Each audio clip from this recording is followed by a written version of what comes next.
الحمد للہ رب العالمین والصلاة والسلام علی خاتم النبیین اما بعد فاعوذ باللہ من الشیطان الرجیم بسم اللہ الرحمن الرحیم ولما جاءهم رسول من عند الله مصدق لما معهم نبذ فريق من الذين أوتوا الكتاب كتاب الله وراء ظهورهم كأنهم لا يعلمون.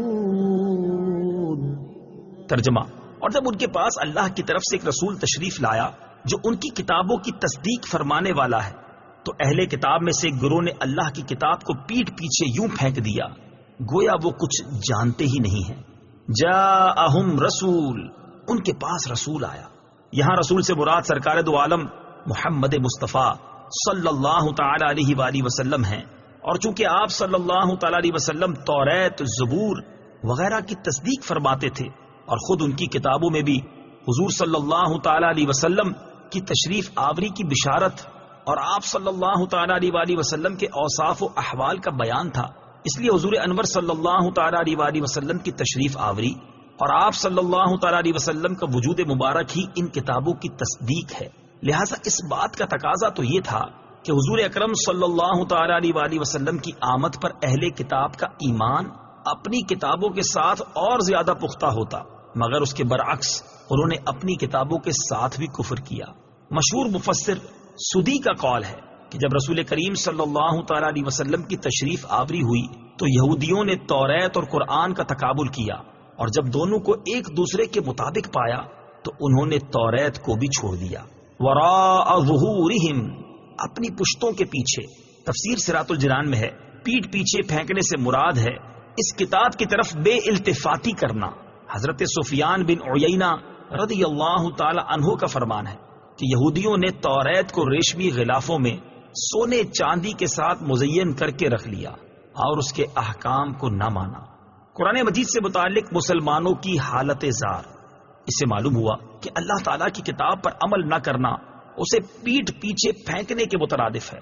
اگرچہ اسے روز پڑھے اور اچھے کپڑوں میں لپیٹ کر رکھے جیسے یہودی توریت کی بہت تعظیم کرتے تھے، مگر حضور پر نور صلی اللہ تعالی علیہ وسلم پر ایمان نہ لائے تو اس پر عمل نہ کیا گیا، گویا اسے پسے پشت ڈال دیا. آج کے مسلمانوں کا حال بھی اس سے بہت مشابہ ہے کہ قرآن پاک کے عمدہ سے عمدہ اور نفیس نسخے گھروں اور مسجدوں میں الماریوں کی زینت تو ہیں، ریشمی غلاف بھی ان پر موجود ہیں، لیکن پڑھنے، سمجھنے اور عمل کرنے کی حالت یہ ہے کہ ان الماریوں اور ریشمی غلافوں پر گرد کی تہ جم چکی ہے، اور حقیقتاً وہ گرد ان غلافوں پر نہیں بلکہ مسلمانوں کے دلوں پر جمی ہوئی ہے.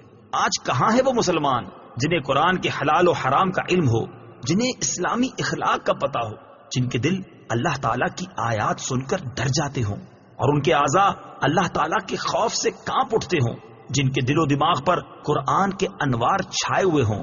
افسوس، وہ معزز تھے زمانے میں مسلمان ہو کر، ہم خوار ہوئے تارک قرآن ہو کر. اس آیت سے اشارتاً معلوم ہوا کہ قرآن شریف کی طرف پیچھ نہیں کرنی چاہیے کہ یہ بے رخی اور بے توجہی کی علامت ہے، اور یہ بھی معلوم ہوا کہ بے عمل آدمی جاہل کی طرح ہوتا ہے، بلکہ اس سے بھی بدتر ہے.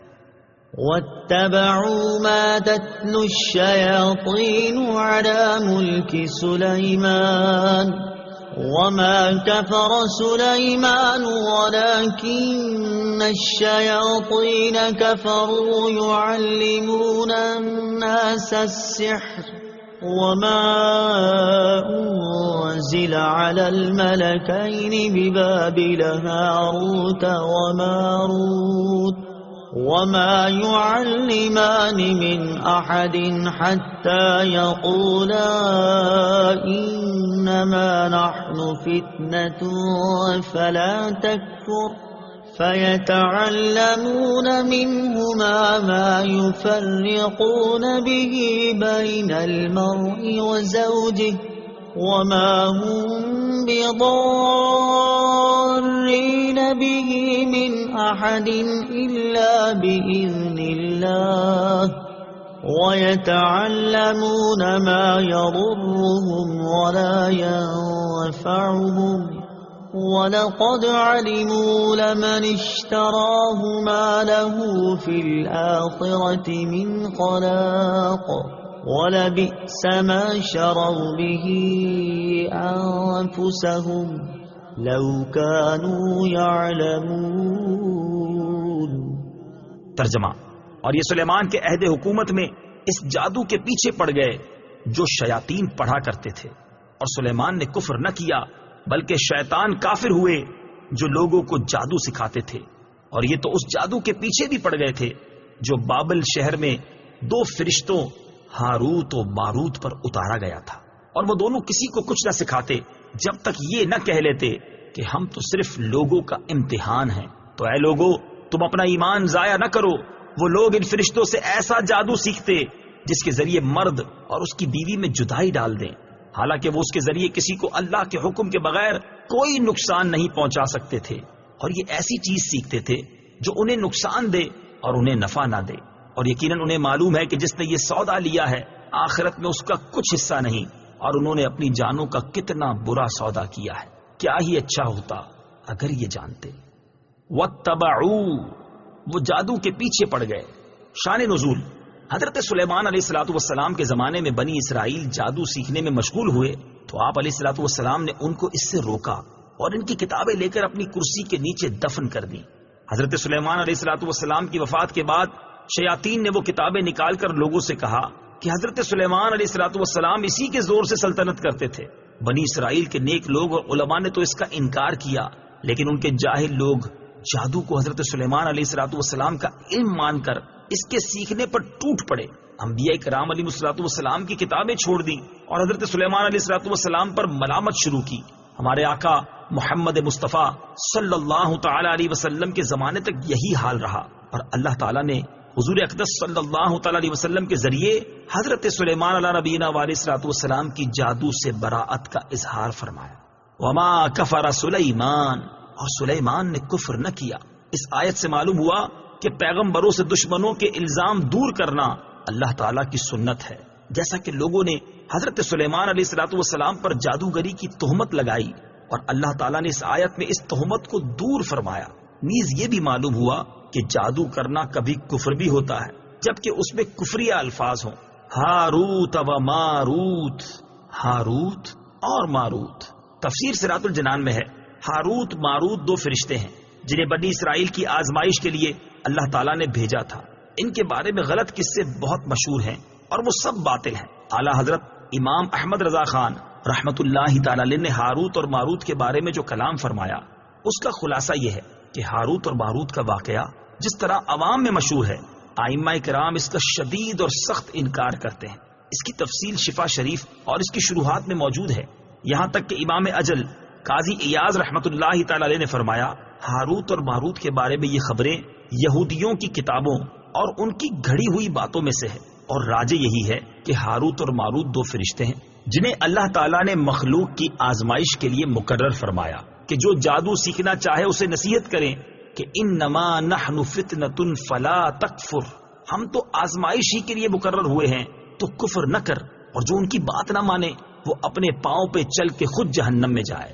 یہ فرشتے اگر اسے جادو سکھاتے ہیں تو وہ فرما برداری کر رہے ہیں نہ کہ نافرمانی کر رہے ہیں۔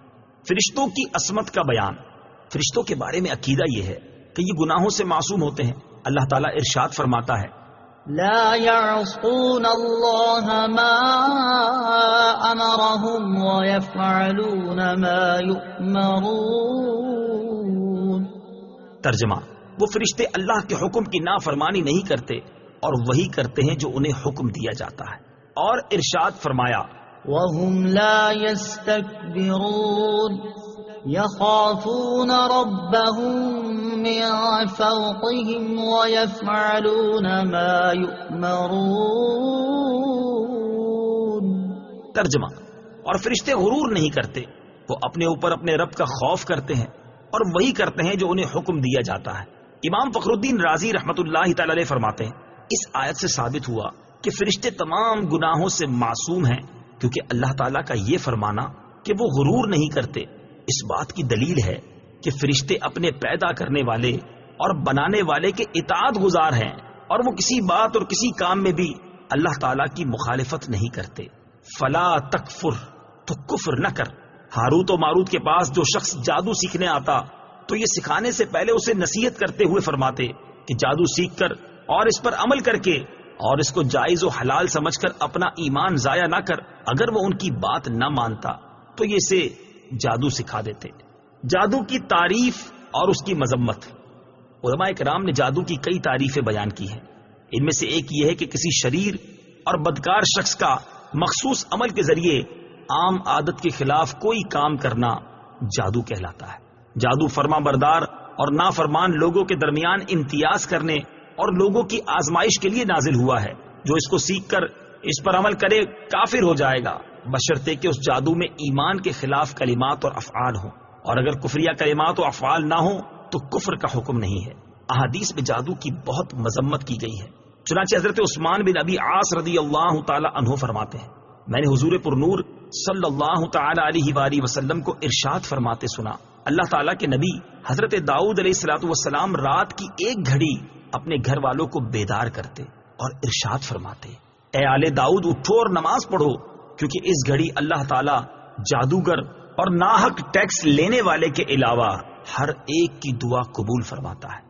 حضرت ابو موسیٰ اشعری رضی اللہ تعالیٰ عنہ سے روایت ہے، حضور اقدس صلی اللہ تعالیٰ علیہ وسلم نے ارشاد فرمایا، شراب کا عادی، جادو پر یقین رکھنے والا اور قطع رحمی کرنے والا جنت میں داخل نہ ہوگا۔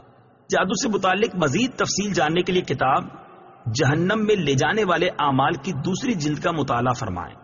وما ہم بضارین، اور وہ نقصان پہنچانے والے نہیں۔ اس آیت سے چند مسائل معلوم ہوئے۔ نمبر 1، مؤثر حقیقی اللہ تعالیٰ ہے اور اسباب کی تاثیر اللہ تعالیٰ کی مشیت یعنی چاہنے کے تحت ہے، یعنی اللہ عز و جل چاہے تو ہی کوئی شے اثر کر سکتی ہے، اگر اللہ تعالیٰ نہ چاہے تو آگ جلا نہ سکے، پانی پیاس نہ بجھا سکے اور دوا شفا نہ دے سکے۔ نمبر 2، جادو میں اثر ہے اگرچہ اس میں کفریہ کلمے ہوں۔ نمبر 3، جب جادو میں نقصان کی تاثیر ہے تو قرآنی آیات میں ضرور شفا کی تاثیر ہے۔ یوں ہی جب کفار جادو سے نقصان پہنچا سکتے ہیں تو خدا کے بندے بھی کرامت کے ذریعے نفع پہنچا سکتے ہیں، جیسے حضرت عیسیٰ علیہ الصلوۃ والسلام کا بیماروں، اندھوں اور کوڑیوں کو شفا بخشنا خود قرآن مجید میں موجود ہے۔ وَلَوْ أَنَّهُمْ آمَنُوا وَاتَّقَوْا لَمَثُوبَةٌ مِّنْ عِندِ اللَّهِ خَيْرٌ لَوْ كَانُوا يَعْلَمُونَ۔ ترجمہ، اور اگر وہ ایمان لاتے اور پرہیزگاری اختیار کرتے تو اللہ کے یہاں کا ثواب بہت اچھا ہے اگر یہ جانتے۔ وَلَوْ أَنَّهُمْ آمَنُوا، اگر وہ ایمان لاتے۔